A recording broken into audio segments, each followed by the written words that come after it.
La ciencia del error. En el corazón de la ciencia yace el poder de la pregunta. Las preguntas impulsan el descubrimiento, no las respuestas estáticas.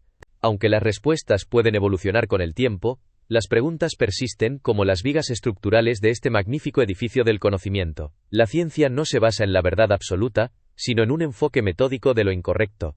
Los científicos dedican sus vidas a cometer errores y aprender de ellos. Cada acierto es un momento efímero, en un camino lleno de equivocaciones. Incluso los descubrimientos más célebres están matizados por la comprensión de que nuestro conocimiento es provisional, y siempre sujeto a revisión. La intuición, a menudo vista como contradictoria con la ciencia, desempeña un papel esencial en el proceso del descubrimiento. Impulsa a los científicos a seguir caminos poco ortodoxos, desafiando las normas y abriendo nuevas posibilidades.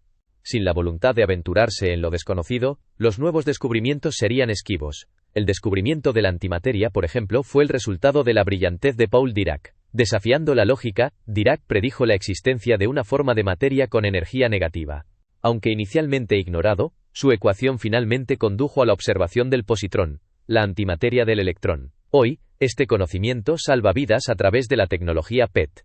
La historia de Stephen Hawking y su fallida fiesta para viajeros del tiempo ejemplifica la naturaleza esquiva del viaje en el tiempo. Si bien esta posibilidad es tentadora, el testimonio de Hawking sugiere que las paradojas y las inconsistencias inherentes pueden hacer que sea inalcanzable. El tiempo, como la ciencia misma, sigue siendo un misterio que desafía nuestra comprensión. El camino de la ciencia es uno de coraje y creatividad, donde los errores son bienvenidos como catalizadores del progreso. Al abrazar la incertidumbre y aventurarnos en lo desconocido, podemos iluminar los misterios del universo y mejorar nuestro mundo. Un viaje al corazón del tiempo. ¿Es posible viajar en el tiempo? La respuesta es un rotundo sí, aunque no en el sentido que solemos imaginar. Nosotros, en este preciso momento, nos movemos inexorablemente hacia el futuro. El paso del tiempo se remonta a nuestros ancestros, quienes, sin la ayuda de relojes, confiaban en el sonido de las campanas para marcar el mediodía. Einstein revolucionó nuestra comprensión del tiempo al demostrar que no fluye igual para todos. Incluso en un mismo lugar, el tiempo transcurre a ritmos ligeramente diferentes. El movimiento, la gravedad y otras fuerzas influyen en su velocidad. Los satélites que orbitan la Tierra a gran altura experimentan el tiempo más rápido que los que se encuentran en su superficie. Este efecto, conocido como dilatación del tiempo, es tan minúsculo que no lo percibimos en nuestra vida diaria. Sin embargo, es crucial para el correcto funcionamiento del GPS. Si no se corrigiera, nuestro sistema de navegación se desviaría del rumbo en cuestión de días. Esta variación en el tiempo nos permite concebir viajes al futuro lejano. Si un astronauta viajara a una estrella distante a una velocidad constante, el tiempo para ellos pasaría más lento que para los que se quedaron en la Tierra. Al regresar, habrán pasado semanas o incluso años para los viajeros, mientras que aquí han transcurrido siglos. Pero, ¿y viajar al pasado? La teoría de la relatividad general sugiere que podría ser posible. Si el universo estuviera rotando en su conjunto, podrían existir caminos cerrados en el tiempo. Sin embargo, los físicos creen que si eso fuera cierto, violaría las leyes fundamentales de la causa y el efecto. La idea de modificar el pasado también plantea interrogantes. Imagine que pudiéramos volver al pasado y alterar un acontecimiento. ¿Qué pasaría con las innumerables copias que crearíamos de nosotros mismos? ¿Dónde estaríamos realmente? La noción de causalidad, el principio de que las acciones provocan consecuencias, se desmoronaría. En cuanto a los viajes poéticos, como dijo Paul Dirac, la física busca simplificar lo complejo, mientras que la poesía hace lo contrario. La ecuación de Dirac, que describe el comportamiento de los electrones, es un ejemplo perfecto de esta sencillez. Dirac creía que la ciencia debía explicar todo lo posible con fórmulas breves y universales. Sin embargo, la complejidad de las emociones humanas escapaba a su comprensión. Dirac, un hombre profundamente lógico, luchó por entender el atractivo de la poesía y el cortejo romántico. Para él, pedir matrimonio era una cuestión puramente práctica, no un proceso cargado de emociones y gestos sutiles. En la vida, como en el tiempo, no todo se puede explicar con ecuaciones. La poesía y las emociones humanas añaden color y textura a la experiencia humana, invitándonos a explorar los recovecos de nuestros corazones y el vasto tapiz del universo. El enigma de la antimateria, la belleza de la física y el misterio de la gravedad. En la búsqueda del conocimiento, a menudo nos encontramos con paradojas que desafían nuestra comprensión. Como el brillante físico Paul Dirac, un hombre conocido por su inquebrantable creencia en la belleza como el principio rector de la física. Su exploración de la antimateria, un reino oculto del universo, nos recuerda que incluso en los reinos más extraños, la verdad se encuentra en la intersección de la razón y la intuición. Dirac argumentaba que, frente a las verdades fugaces, la belleza perduraría, guiándonos hacia un conocimiento más profundo. Sin embargo, la vida de Dirac también estuvo marcada por audaces errores monumentales que, sin embargo, brillaban con ingenio. En su búsqueda de entender por qué la gravedad es tan débil en comparación con otras fuerzas, propuso una idea intrigante. ¿Y si la gravedad se estuviera debilitando con el tiempo, como la raíz cuadrada del tiempo? Para medir esta hipotética disminución, recurrió a una unidad de tiempo universal, el tiempo que tarda la luz en atravesar un átomo de hidrógeno. Al comparar esta escala con la edad del universo, notó un asombroso paralelismo con el número de protones en el universo. De esto concluyó que la materia se estaba creando constantemente, lo que llevaría a que la Luna, arrastrada por la gravedad decreciente, cayera eventualmente sobre la Tierra. Sin embargo, como la historia ha demostrado, la Luna se está alejando gradualmente de nosotros, un enigma que sigue desconcertando a los científicos. En la exploración de los misterios del mundo cuántico, Einstein expresó su descontento con la naturaleza inherentemente probabilística de la mecánica cuántica. Argumentó que el estado de un electrón no podía depender de que alguien lo observara, que el electrón debía conocer su propio estado. Sin embargo, es precisamente esta incertidumbre la que define la mecánica cuántica. Como en el famoso experimento mental del gato de Schrödinger, un sistema puede existir en una superposición de estados hasta que se observa, momento en el que colapsa en un estado definido. Esta extraña propiedad del universo desafía nuestra intuición clásica, lo que nos lleva a cuestionar la naturaleza misma de la realidad. El enigma cuántico. El mundo oculto de probabilidades y entrelazamiento. El mundo macroscópico, el que experimentamos a diario, parece sólido y predecible. Pero cuando profundizamos en el reino microscópico, descubrimos una realidad desconcertante, donde la probabilidad y el entrelazamiento rigen el comportamiento de la materia.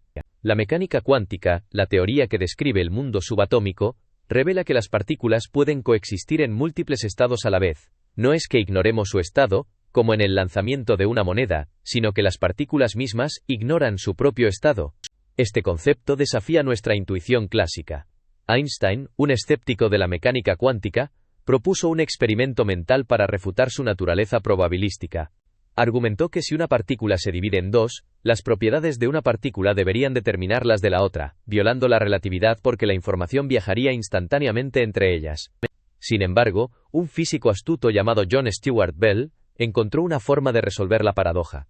Diseñó un experimento que demostró que las partículas realmente pueden estar entrelazadas, y que la medición de una determina instantáneamente el estado de la otra a pesar de la distancia que las separa. Este hallazgo revolucionario, confirmado por experimentos posteriores, revela una propiedad fundamental de la mecánica cuántica. Las partículas pueden interactuar a través de un vínculo invisible, independientemente de la distancia. Esta propiedad es la base de tecnologías como la computación y la comunicación cuánticas. La mecánica cuántica nos enseña que el universo es fundamentalmente probabilístico. A nivel microscópico, la realidad es una superposición de innumerables posibilidades, y solo cuando observamos un sistema, su estado se colapsa en una única posibilidad.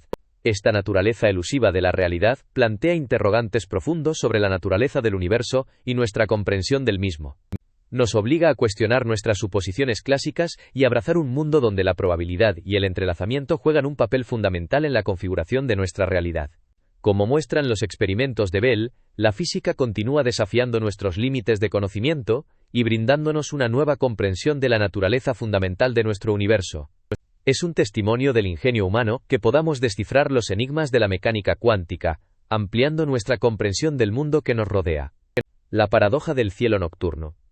En un mundo que a menudo parece sumido en la oscuridad, me consuela la luz tenue de las estrellas, un enigma que ha desconcertado a filósofos y científicos por igual. Una noche clara, bajo el vasto manto celestial, contemplo el cielo y me asalta una pregunta elemental. ¿Por qué la noche es tan oscura? En un universo aparentemente infinito, repleto de incontables estrellas, ¿no debería brillar con una luz cegadora? Sin embargo, observo que las estrellas permanecen quietas, como faros celestiales, a pesar de la fuerza gravitatoria omnipresente. Esta aparente paradoja llevó a Edmund Halley a formular la pregunta que sigue cautivando nuestras mentes. Si el universo es infinito y las estrellas están uniformemente distribuidas, ¿por qué el cielo nocturno no es blanco como la nieve? La solución a esta paradoja reside en la naturaleza finita de la luz. La velocidad de la luz, aunque inmensa, no es infinita. Por tanto, la luz de las estrellas más distantes aún no ha tenido tiempo de llegar a nuestros ojos. El cielo nocturno no es negro, como parece. En realidad, emite una luz sutil llamada radiación cósmica de fondo de microondas, un eco del nacimiento del universo. Esta luz es invisible para nuestros ojos, pero detectable por instrumentos sensibles.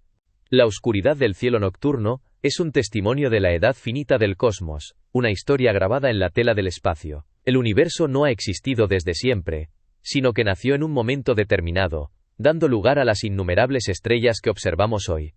Este descubrimiento nos ayuda a comprender no solo la naturaleza del cielo nocturno, sino también la de nuestra propia existencia. Somos parte de un universo en constante evolución, una danza cósmica de creación y destrucción. Y aunque los problemas de nuestro mundo pueden parecer abrumadores, la belleza del cielo nocturno nos recuerda que incluso en la oscuridad, podemos encontrar momentos de asombro y esperanza. El tortuoso sendero de la bomba atómica. Caminé por los desiertos de Nuevo México, donde los hongos atómicos se habían elevado una vez, cargados de terror. El conflicto mundial había terminado en Europa, pero el espectro de Japón aún persistía. Oppenheimer, el padre de la bomba, se enfrentó a una crisis de conciencia. La bomba ya no es necesaria, dijo, su voz teñida de consternación. Pero el gobierno, impulsado por ambiciones de dominio, tenía otros planes. No, respondieron, inviten al embajador japonés a presenciar la prueba. Que vea el poder de nuestra creación y se rinda. Oppenheimer, su autoridad socavada, se vio obligado a presenciar la prueba que desencadenaría la era atómica. Antes de sus ojos, el cielo se iluminó con una conflagración cegadora, liberando una fuerza destructiva jamás vista. Hiroshima y Nagasaki ardieron en llamas, dejando cicatrices indelebles en la historia de la humanidad. La decisión de lanzar las bombas ha sido objeto de un intenso debate. Algunos la atribuyen a la arrogancia y la sed de poder de Estados Unidos. Otros culpan a Oppenheimer, argumentando que él era el guardián de un secreto demasiado terrible para ser liberado. ¿Pero podemos realmente culpar a los científicos por las atrocidades perpetradas con sus invenciones? Del mismo modo que un inventor de martillos no es responsable de un asesinato, los físicos de Manhattan no pueden ser los únicos responsables de las consecuencias de su trabajo. La bomba atómica fue el producto de una confluencia trágica de circunstancias. Un conflicto desesperado, un gobierno ambicioso, y una ciencia cuya potencia superó con creces su comprensión ética. Oppenheimer, un hombre de ciencia brillante pero imperfecto, se vio arrastrado a un vórtice de responsabilidad y arrepentimiento que finalmente lo quebraría. Su hija, una víctima inocente de la persecución política, pagó el precio final por los pecados de su padre. Su suicidio, una tragedia oculta en la narrativa oficial, es un testimonio desgarrador del sombrío legado de la bomba atómica, descubriendo lo humano detrás de las figuras luminosas. En un encuentro fortuito, me vi inmerso en el mundo de un extraordinario individuo, cuya historia transformó mi perspectiva para siempre. Inicialmente, su presencia distante me hacía cuestionar sus motivaciones.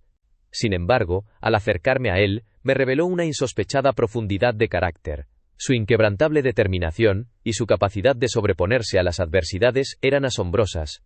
Ante situaciones difíciles, elegía siempre el camino más arduo, no por obstinación, sino por un profundo deseo de desafiarse a sí mismo. Su resiliencia era contagiosa, inspirándome a abrazar los desafíos de frente. A pesar de su fama mundial y los inconvenientes físicos, se mantenía humilde y accesible, respondiendo a cada solicitud con gracia y entusiasmo. Su sentido del humor, aunque sutil, añadía una pizca de ligereza a su compleja existencia. La comunicación con él era indirecta, pero eficaz. Cada palabra pronunciada en su nombre era una muestra de su extraordinaria inteligencia y su implacable determinación. La diferencia de edad y las dificultades de comunicación no pudieron ocultar la profunda conexión que compartíamos. En celebraciones que honraron su vida, su legado perduró. El jovial tema musical tocado en su funeral fue un testimonio de su espíritu indomable, que trascendió incluso la muerte. En otro encuentro, conocí a otro científico brillante, cuya humildad contrastaba con su brillantez. Reacio a la atención pública, prefería la soledad de sus estudios. Sin embargo, su pasión por la justicia social y su amor por las artes pintaron un vívido retrato de un hombre completo. Cuando llegó el reconocimiento del premio Nobel, su modestia se hizo evidente. Su deseo de evadir el escándalo era cómico, revelando un lado humano que no esperaba. Ambos encuentros me dejaron una profunda impresión. Había conocido a hombres extraordinarios que, a pesar de sus logros y desafíos, encarnaban la esencia de la humanidad. Su enseñanza sobre resiliencia, humildad y la búsqueda incesante del conocimiento siguen guiando mi propio camino. La búsqueda de la ecuación final, una exploración de la creatividad y los límites, o, en las calles llenas de música de Edimburgo, un espíritu inquieto buscaba respuestas en las melodías. De los funerales a los festivales, la música era un hilo conductor en su vida. Incluso en el momento de su triunfo, rodeado de desconocidos que llamamos equipo Higgs, su amor por lo inesperado brilló. Una invitación inesperada a Oviedo, donde Peter Higgs, el genio detrás del bosón de Higgs, había recibido el prestigioso Premio Príncipe de Asturias. Fue allí donde nos encontramos, una colección heterogénea de desconocidos, reunidos por un hombre que valoraba la curiosidad por encima de las convenciones. Abandonando la pomposa recepción, nos dirigimos a un modesto restaurante, donde la celebración se desarrolló entre risas y camaradería. Su aversión por el poder era evidente, incluso en su primera entrevista, cuando podría haber estado impresionado por la presencia real, eligió dedicar su tiempo a una conversación conmigo, un simple periodista. Era una declaración clara de su preferencia por la exploración intelectual sobre los reconocimientos sociales. Las preguntas que rodean la existencia de una ecuación final, una teoría que lo explique todo, han intrigado a los científicos durante siglos. Mientras que gigantes como Stephen Hawking creían en su posibilidad, Peter Higgs se mostraba escéptico. Para él, la ciencia consistía en un ciclo incesante de preguntas y respuestas, que conducían a una comprensión aún mayor. Su creencia desafiaba la noción de que somos seres especiales. Somos descendientes de otras especies, con una conciencia que se desarrolló a través de procesos desconocidos. Igual que un gato no puede comprender la fuente del puntito láser, nuestro cerebro tiene limitaciones cognitivas. La búsqueda de una ecuación final, según Higgs, es un subproducto de nuestra vanidad. La ciencia es un mapa, no el territorio, y nunca podremos capturar plenamente la complejidad de la realidad. Es en la interacción entre ciencia y arte donde podemos encontrar un acercamiento más holístico a la comprensión del mundo. El arte, como la ciencia, tiene su propia verdad y su propio lenguaje. Nos permite expresar conceptos que la ciencia no puede, enriqueciendo nuestra comprensión. Como dos ojos que ven diferentes campos visuales, la ciencia y el arte nos brindan una visión estereoscópica, permitiéndonos profundizar en lo que observamos. Esta comprensión me llevó a explorar el nexo entre ciencia y arte, colaborando con artistas para crear obras que desafiaran las fronteras tradicionales. Y fue a través de mi hermana, una música, que encontré una nueva forma de expresión. Juntos, nos embarcamos en un viaje artístico que reflejaba nuestra visión del cielo, incorporando la universalidad de la ciencia y la singularidad de nuestras perspectivas culturales. Así, la búsqueda de una ecuación final se convirtió en una exploración de la creatividad, los límites y las conexiones impredecibles entre diferentes formas de conocimiento. Es en la intersección de lo conocido y lo desconocido, donde encontramos nuestra inspiración y nuestra comprensión más profunda.